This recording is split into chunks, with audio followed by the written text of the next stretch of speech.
Hello everyone, जय माता दी सभी को। कैसे हैं आप लोग? माता रानी की कृपा से आप स्वस्थ होंगे, यही उम्मीद है। माता रानी हमेशा अपनी कृपा बनाए रखे आप लोगों पे। तो मैं आपको बहुत अच्छी वीडियो लेके आई हूँ और ये ज़्यादातर आम लोगों की समस्या रहती है कि पीरियड्स में हम व्रत कैसे करें, एकादशी का पारण कैसे करें, व्रत कैसे करना है। ये बहुत आम लोगों की समस्या है। तो पीरियड्स में हमें किस तरह से व्रत रखना है और हमें पारण कैसे करना है, तो आइए जानते हैं। तो हमें सुबह उठकर हमें नहा धोकर हमें व्रत का संकल्प लेना होता है। तो हमें पूजा नहीं करनी होती है।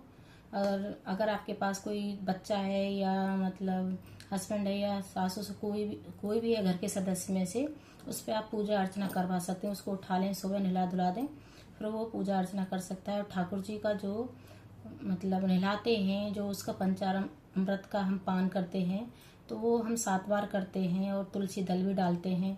तो वो आप ले सकते हैं, तोड़ नहीं सकते तुलसी दल को, तो आप पान कर सकते हैं उस चीज़ को और अपना संकल्प ले सकते हैं मन में। प्रत्यक्ष रूप से नहीं ले सकते, अप्रत्यक्ष रूप से ले सकते हैं। जैसे किचन में जाके अपने जल हथेली पे रख के और विष्णु भगवान का आह्वान करते कि हे हरि विष्णु, मैं आपका व्रत कर रही हूँ, अपना गोत्र और नाम बोलते हुए, संकल्प लेते हुए, और जल को थोड़ा छोड़ दें नीचे, फिर अपने शरीर पे छिड़काव कर लें। इस तरह से संकल्प लिया जाता है जब हम एकादशी का व्रत रखते हैं। और कोई भी व्रत होता है संकल्प लेके ही व्रत रखा जाता है। तो हमें फिर पारण कैसे करना है, तो पारण भी अगर आपके घर में कोई और दूसरा बंदा है, बिना एकादशी के व्रत से महत्व पारण का होता है। इसमें अगर हम पारण अच्छे से करते हैं तभी हमारा व्रत लगता है। तो हमें करना क्या है, तो फिर हम खाना पीना कुछ बना नहीं सकते। तो हमें अगर आपके घर में कोई भी है तो वो सुबह उठकर उसको भी फिर पूजा पाठ कराना है, ठाकुर जी को नहलवाना है।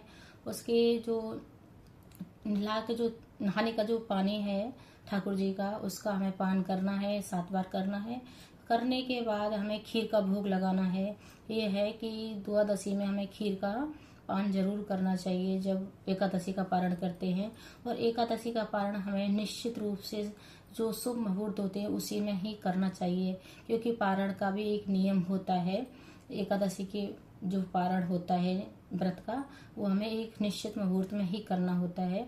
फिर उसका हमें जैसे हमने वो खीर का जैसे ठाकुर जी को भोग लगाया, वही खीर हमें दूसरे के द्वारा हमें ले लेनी है और उसका भोग पान कर लेना है। और हमें क्षमा याचना मांगते हुए कि हे विष्णु, मैं प्रत्यक्ष रूप से आपकी पूजा नहीं कर सकती, पर अप्रत्यक्ष रूप से आपकी मैं पूजा अर्चना मन में धारण करते हुए, सोचते हुए आपकी मैं पूजा कर रही हूँ। आप भोग ग्रहण कीजिए, अप्रत्यक्ष रूप से आप भोग ग्रहण कीजिए। ऐसा आप बोलते हुए हरि विष्णु को आप बोल सकते हैं। और अगर आपके घर में ये भी सवाल होता है कि अगर मेरे घर में तो कोई है ही नहीं, मैं किस पे पूजा करवाऊँ या किस पे नहीं करवाऊँ, तो ये भी बहुत आम समस्या है। तो आपको अगर घर में कोई नहीं है तो आपको सुबह उठकर नहा धोकर पूजा नहीं करनी है। मंदिर में तो आपको जाना ही नहीं है, ना जोत जलानी है, ना भगवान की पूजा अर्चना, कुछ भी नहीं करना। आपको किचन में जाना है, एक लोटे में जल लेना है, वहाँ पे संकल्प लेना है, हे हरि विष्णु, अपना नाम गोत्र बोलते हुए मैं आपका व्रत रख रही हूँ, ये मेरी कामना है, अपनी कामना बोलते हुए, और मैं आपका व्रत ये संकल्प ले लिया है। और जल नीचे छोड़ते हुए फिर अपना ऊपर ऐसे छिड़काव देते हुए ऐसे संकल्प लिया जाता है। पूरे दिन आपको व्रत रखना है। फिर हमें पारण कैसे करना है, इसी तरह से हमें पारण करना है। पूरे दिन सुबह उठकर फिर भी नहा धोकर फिर हमें जैसे अब एक लोटा जल ले लेना है। अब हमें तो अपना व्रत खोलना है, एक लोटा जल ले लेना है, उसको ऐसे पकड़ के रखना है और फिर आह्वान करना है।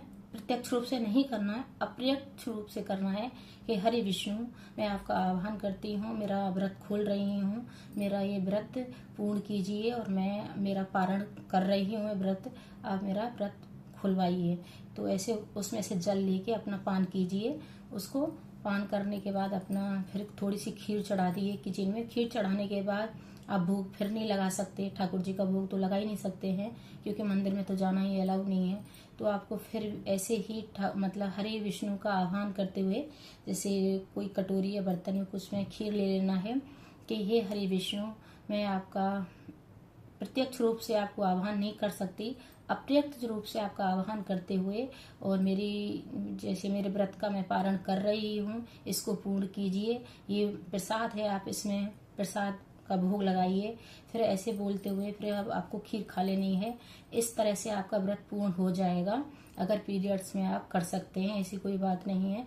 पूजा अर्चना नहीं कर सकते हैं, पर व्रत का संकल्प और पारण तो जरूर करना होता है, तभी हमारा व्रत लगता है। और हरे विष्णु का मन में जाप करते हुए हरे कृष्ण करते हुए ये आपको पूरे दिन करना है पूजा पाठ। अगर यूट्यूब से जैसे मोबाइल से आप कहानी सुन सकते हैं, नहाने धोने के बाद कहानी भी सुन सकते हैं, ऐसी बात नहीं है। सिर्फ आपको पूजा जोत नहीं जलानी है, पूजा नहीं करनी है। कहानी सुन सकते हैं, मन में हरे कृष्ण का जाप कर सकते हैं, मंत्रों का जाप कर सकते हैं। और जिस तरह से मैंने बताया था इस तरह से आपको पारण कर सकते हैं, व्रत का संकल्प ले सकते हैं।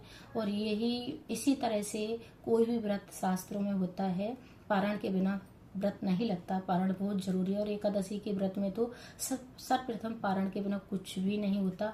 और हाँ, मेन चीज आपको मैं बताना भूल गई हूँ, अगर आपने संकल्प लिया है और पंडित जी को, जैसे आप एक पंडित जी को खाना भी खिलाना पड़ता है, तो अगर आप पंडित जी को खाना नहीं खिला सकते हैं तो आपको, क्योंकि किचन में आप बना नहीं सकते कुछ खाना, और पंडित जी ऐसी स्त्री का खाना खाते नहीं है, तो आपको पैसे निकाल देने हैं दान दक्षिणा के लिए।